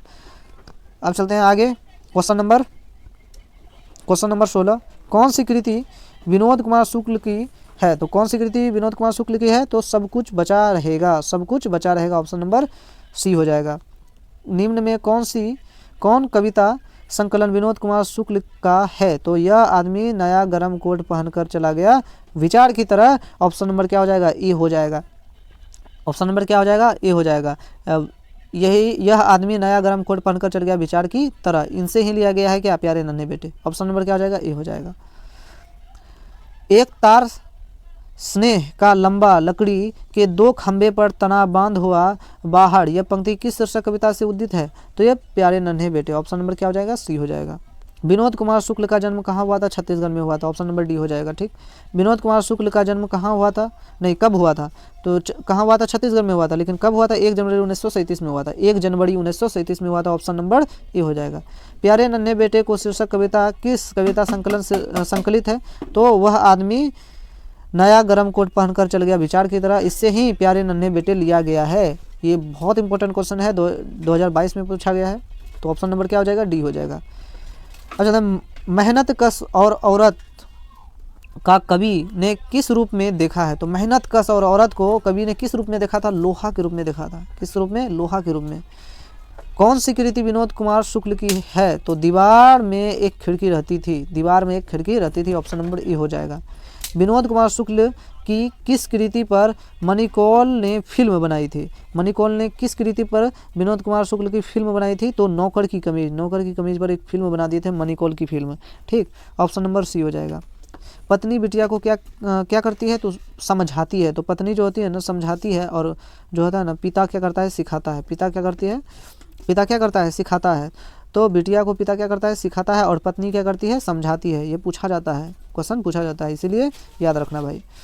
प्यारे नन्हे बेटे को कविता में लोहा किसका प्रतीक है? तो कर्म का प्रतीक है। किसका है? कर्म का। ऑप्शन नंबर क्या हो जाएगा? सी। ये 2020 में क्वेश्चन पूछा गया है। प्यारे नन्हे बेटे को रचयिता कौन है? तो प्यारे नन्हे बेटे को के रचयिता कौन है? तो Vinod Kumar Shukla ji. Vinod Kumar Shukla ji, option number C हो जाएगा। प्यारे नन्हे बेटे का रचयिता विनोद कुमार शुक्ल जी हो जाएंगे। ये 2018 में पूछा गया क्वेश्चन। प्यारे नन्हे बेटे को कविता किस संकलन से ली गई है?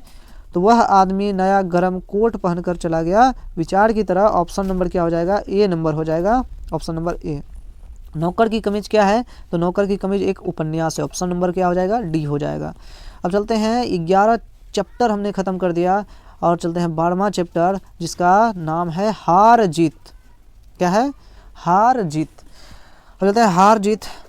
हार जीत के राइटर कौन है? अशोक वाजपेयी। देखो अशोक वाजपेयी, तो हार जीत चैप्टर के राइटर कौन है? अशोक वाजपेयी। चलो पहला क्वेश्चन है, महात्मा गांधी अंतर्राष्ट्रीय हिंदी विश्वविद्यालय के प्रथम कुलपति निम्न में कौन रहे? तो अशोक वाजपेयी रहे। ऑप्शन नंबर क्या हो जाएगा? ए हो जाएगा। ये भी 2023 में क्वेश्चन पूछा गया है। साम्यवादी किससे लड़ रहा है? साम्यवादी किससे लड़ रहा है? तो पूंजीवादियों से लड़ रहा है, पूंजीपतियों से लड़ रहा है साम्यवादी। ऑप्शन नंबर क्या हो जाएगा? ए हो जाएगा।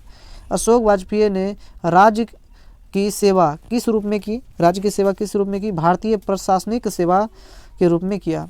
भारतीय प्रशासनिक सेवा के रूप में अशोक वाजपेयी ने क्या किया? सेवा किया। तो ऑप्शन नंबर क्या हो जाएगा? ए हो जाएगा।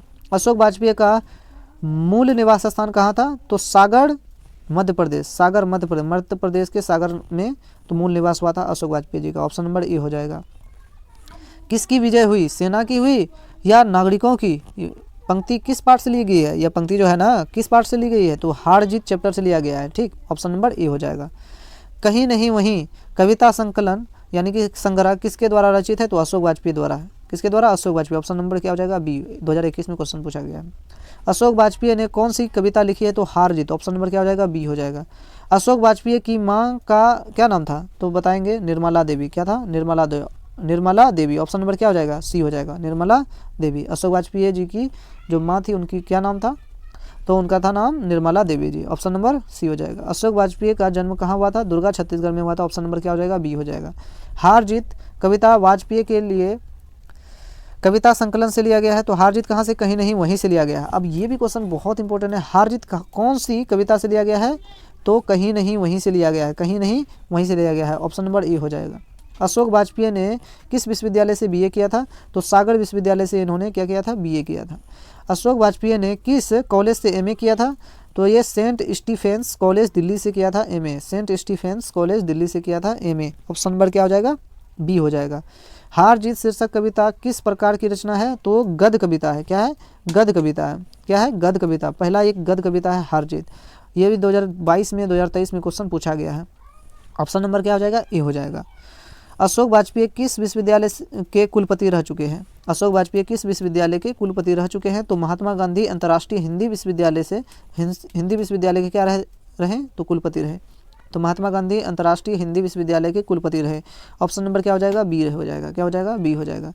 हार जीत कविता में उत्सव कौन मना रहा है? उत्सव कौन मना रहा है? हार जीत कविता में उत्सव मना रहा है शासक दल लोग। शासक दल लोग क्या मना रहा है? उत्सव मना रहा है। ठीक। हार जीत कैसी कविता है? तो गद्य कविता है, ये बहुत इंपॉर्टेंट है। गद्य कविता, यहाँ से क्वेश्चन पूछा जाएगा, भी आई क्वेश्चन है, ठीक। गद्य कविता, हार जीत क्या है, गद्य कविता है। तो 16 क्वेश्चन हो गया है। अब चलते हैं 17वां क्वेश्चन। 17वां क्वेश्चन, हार जीत कविता में किसका प्रश्न उठाया गया है, तो हार का, किसका, हार का प्रश्न उठाया गया है। ऑप्शन नंबर क्या हो जाएगा, बी हो जाएगा। अशोक वाजपेयी जी ने कहाँ रहकर स्वतंत्र लेखन किया था, कहाँ रह करके स्वतंत्र लेखन किया था अशोक वाजपेयी ने, तो ऑप्शन नंबर बी हो जाएगा, दिल्ली में रह करके। ऑप्शन नंबर बी हो जाएगा, दिल्ली में रह करके, ठीक। ऑप्शन नंबर क्या हो जाएगा, दिल्ली में रह करके।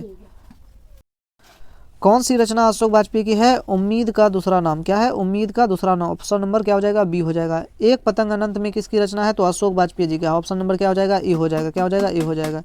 कौन सा काव्य संग्रह अशोक वाजपेयी द्वारा रचित नहीं है, तो क्या नहीं है, क्या नहीं है। ऑप्शन नंबर क्या हो जाएगा, सी, ये नहीं है। क्या है, ये नहीं है।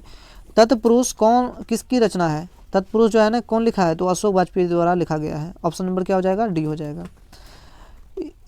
इतावर, इबारत से गिरी मात्राएं, इबारत से गिरी हुई मात्राएं, गिरी मात्राएं, इबारत से गिरी मात्राएं शीर्षक कविता संग्रह किसकी रचना है, तो अशोक वाजपेयी द्वारा लिखा गया। ऑप्शन नंबर क्या हो जाएगा, बी।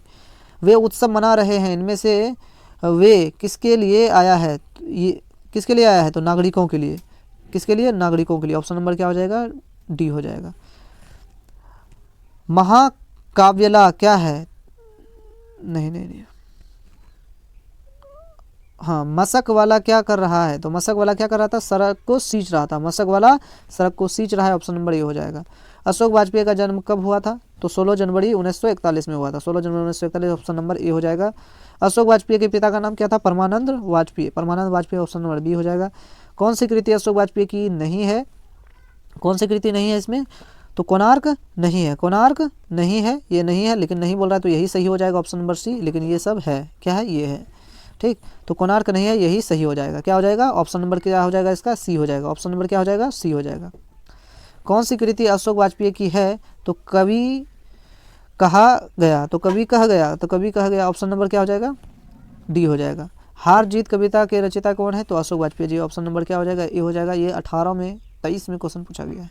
अशोक वाजपेयी ने किस पत्रिका का संपादन किया था, पूर्वाग्रह पत्रिका का संपादन किया था। ऑप्शन नंबर डी हो जाएगा। घास में दुबला आकाश किसकी कृति है, तो अशोक वाजपेयी जी का है। ऑप्शन नंबर क्या हो जाएगा, डी हो जाएगा, ठीक। अशोक वाजपेयी किस काल के कवि हैं, तो आधुनिक काल के कवि थे। ऑप्शन नंबर क्या हो जाएगा, डी हो जाएगा। ये 23 में 20 में बहुत इंपॉर्टेंट क्वेश्चन है, ठीक।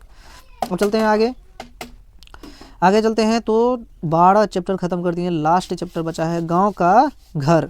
गाँव का क्या है, घर। तो गाँव का घर, गांव में लोग रहता है तो ज्ञाने देता है, इसलिए इसका राइटर कौन हो जाएंगे, तो ज्ञानेंद्र पति जी। क्या हो जाएंगे, ज्ञानेंद्र पति जी। और चलते हैं, पहला क्वेश्चन है, पंचायती राज में जैसे खो गए हैं पंच परमेश्वर, यह पंक्ति किस शीर्षक कविता से है, तो गांव के घर से है। किसके है, गांव से घर से है, गांव का घर। ऑप्शन नंबर क्या हो जाएगा, ए। ज्ञानेंद्र पति का जन्म स्थल कहाँ है, तो गोड्डा झारखंड में, गोड्डा झारखंड। ऑप्शन नंबर ए। ज्ञानेंद्र पति के माता पिता का नाम क्या है, तो माता का नाम क्या था, निर्मला। पहले क्या दिया है, माता दिया है, तो माता का नाम था सरला देवी, एवं पिता का नाम था देवेंद्र प्रसाद चौबे। ऑप्शन नंबर क्या हो जाएगा, ए हो जाएगा। क्या हो जाएगा, ए हो जाएगा। ज्ञानेंद्र पति प्रशासनिक पद पर थे, तो कौन सा प्रशासनिक पद पे थे, काराध्यक्ष अध्यक्ष पे थे। कौन से थे, काराध्यक्ष पे थे। ऑप्शन नंबर क्या हो जाएगा, सी हो जाएगा। पंचायती राज में क्या खो गया है, तो पंच खो गया है, पंच परमेश्वर खो गया है। ऑप्शन नंबर क्या हो जाएगा, सी हो जाएगा। ये क्वेश्चन बहुत इंपॉर्टेंट है, 2000 कितने 2021 में 22 में पूछा गया है। ऑप्शन नंबर क्या हो जाएगा, सी हो जाएगा इसका। ज्ञानेंद्र पति बिहार लोक सेवा आयोग द्वारा चयनित होकर किस पद पर स्थापित हुए थे, तो कारा अध्यक्ष पर पद स्थापित हुए थे। ये 2021 में क्वेश्चन पूछा गया है। ऑप्शन नंबर क्या हो जाएगा, बी हो जाएगा। ज्ञानेंद्र पति ने कौन सी कविता लिखी, तो गांव का घर लिखा। ये क्वेश्चन भी 2021 और 22 में पूछा गया है। ऑप्शन नंबर क्या हो जाएगा, बी हो जाएगा, ठीक। ज्ञानेंद्र पति किस काल के कवि हैं, तो आधुनिक काल के कवि थे। ज्ञानेंद्र पति जी किस काल के कवि थे, आधुनिक काल के कवि थे ज्ञानेंद्र पति जी। ऑप्शन नंबर क्या हो जाएगा, सी हो जाएगा। ज्ञानेंद्र पति 20वीं सदी के किस दशक में उदित हुए हैं, तो 8वें दशक में क्या हुए थे, उदित हुए थे। ऑप्शन नंबर सी हो जाएगा। ऑप्शन नंबर क्या हो जाएगा, सी हो जाएगा। ज्ञानेन्द्र पति के पिता का नाम क्या था? देवेंद्र प्रसाद चौबे थे। ऑप्शन नंबर क्या हो जाएगा? ए हो जाएगा। ज्ञानेन्द्र पति बीए तथा अंग्रेजी में एमए किस विश्वविद्यालय से किए? तो पटना विश्वविद्यालय से क्या थे? बीए किए थे और एमए किए थे। ऑप्शन नंबर क्या हो जाएगा? सी हो जाएगा। ज्ञानेन्द्र पति ने हिंदी में एमए किस विश्वविद्यालय से किए थे? तो बिहार के विश्वविद्यालय मुजफ्फरपुर से किए थे। कहाँ से किए थे? बिहार विश्वविद्यालय मुजफ्फरपुर से किए थे। ऑप्शन नंबर क्या हो जाएगा? डी हो जाएगा। ज्ञानेन्द्र पति को उनकी किस रचना के लिए 2006 में साहित्य अकादमी पुरस्कार मिला था? तो संशय आत्मा उनका एक रचना था, उन्हीं रचना की वजह से इनको 2006 में साहित्य अकादमी पुरस्कार मिला था। साहित्य अकादमी पुरस्कार मिला था संशय आत्मा के लिए। तो ये भी पूछेगा 2006 में मिला था। कब मिला था? 2006 में मिला था। ठीक, किनको मिला था? ज्ञानेन्द्र पति जी को मिला था। ऑप्शन नंबर क्या हो जाएगा? ये हो जाएगा। गाँव में अब किसकी धुनें सुनाई नहीं पड़ती? तो लोकगीत का सुनाई पड़ रहा है, खाली डीजे ऑर्केस्ट्रा सब बजता है। ठीक, लोकगीत की धुन सुनाई नहीं देता है गांव में। ऑप्शन नंबर क्या हो जाएगा? सी हो जाएगा। अब चलते हैं क्वेश्चन नंबर 15। तो क्वेश्चन नंबर 15 कहाँ है? क्वेश्चन नंबर 15 चलते हैं। क्वेश्चन नंबर 15, ज्ञानेन्द्र पति की रचना एक चक्रा नगरी क्या है? तो काव्य नाटक है। एक चक्रा नगरी इनके क्या थे? काव्य नाटक। ऑप्शन नंबर क्या हो जाएगा? बी हो जाएगा। ऑप्शन नंबर क्या हो जाएगा? बी। कौन सी रचना ज्ञानेन्द्र पति की नहीं है? थोड़ी सी जगह ये नहीं है, थोड़ी सी जगह ये नहीं है। ऑप्शन नंबर क्या हो जाएगा? डी हो जाएगा। कौन सी रचना ज्ञानेन्द्र पति जी की है? तो गंगा तट क्या है? ज्ञानेन्द्र पति जी की है। ऑप्शन नंबर क्या हो जाएगा? सी हो जाएगा। आँख हाथ बनते हुए कविता किस काव्य की रचना है? तो ज्ञानेन्द्र पति जी की है। ऑप्शन नंबर ए हो जाएगा। गांव के घर के भीतर आने से पहले किसे खांस कर आना पड़ता था? पहले क्या होता था? गांव में बुजुर्ग जब आते थे तो खांस करके आते थे। ठीक, ऑप्शन नंबर क्या हो जाता है? बी। सर्कस का प्रकाश बलौआ शहर से कितनी दूर आने वाला है? तो 10 कोस दूर से आने वाला है सर्कस का बलौआ। ऑप्शन नंबर क्या हो जाएगा? ए हो जाएगा। संशय आत्मा किसकी कृति है? तो ज्ञानेन्द्र पति जी की है। ऑप्शन नंबर क्या हो जाएगा? ए हो जाएगा। ये सबसे इंपॉर्टेंट क्वेश्चन है, VVI है। ठीक, और इनसे ही लिया गया है गांव का घर। ऑप्शन नंबर क्या होगा? ए। Option number A. दूध डूबे अंगूठे के छापे किनके हैं? तो बूढ़े ग्वाल दादा के हैं। बूढ़े ग्वाल दादा के हैं। ठीक, ऑप्शन नंबर सी हो गया। तो ज्ञानेन्द्र पति का काव्य नाटक है, तो ज्ञानेन्द्र पति का काव्य नाटक एक चक्रा नगरी है। ऑप्शन नंबर डी हो जाएगा। ज्ञानेन्द्र पति का जन्म कब हुआ था? तो 1 जनवरी 1950 को हुआ था। ऑप्शन नंबर ए हो जाएगा। ठीक, ज्ञानेन्द्र पति को साहित्य अकादमी पुरस्कार किस कृति पर मिला था? तो 2006 में संशय आत्मा के लिए मिला था। 2006 में संशय आत्मा में मिला था, तो बी नंबर ऑप्शन हो जाएगा। गांव का घर कविता के कवि है, तो ज्ञानेन्द्र पति जी हैं, तो ऑप्शन नंबर बी हो जाएगा। गांव का घर किस कविता संग्रह से लिया गया है? तो संशय आत्मा से लिया गया। ऑप्शन नंबर क्या हो जाएगा? डी हो जाएगा। ठीक, बहुत इंपॉर्टेंट है ना। ज्ञानेन्द्र पति को किस कृति पर साहित्य अकादमी पुरस्कार मिला था? संशय आत्मा। एक ही क्वेश्चन को 10 बार पूछ रहा है, बहुत इंपॉर्टेंट है ये संशय आत्मा। ठीक, ऑप्शन नंबर क्या हो जाएगा? सी हो जाएगा। ज्ञानेन्द्र पति का जन्म कहाँ हुआ था? झारखंड में हुआ था। कहाँ हुआ था? झारखंड में हुआ था। ऑप्शन नंबर सी हो जाएगा। कवि ने कहा क्या है? तो कवि ने कहा ये क्या है? कविता संग्रह है। ऑप्शन नंबर क्या हो जाएगा? इसका सी हो जाएगा। तो फाइनली पूरा चैप्टर खलास कर दिए यहाँ से यहाँ तक।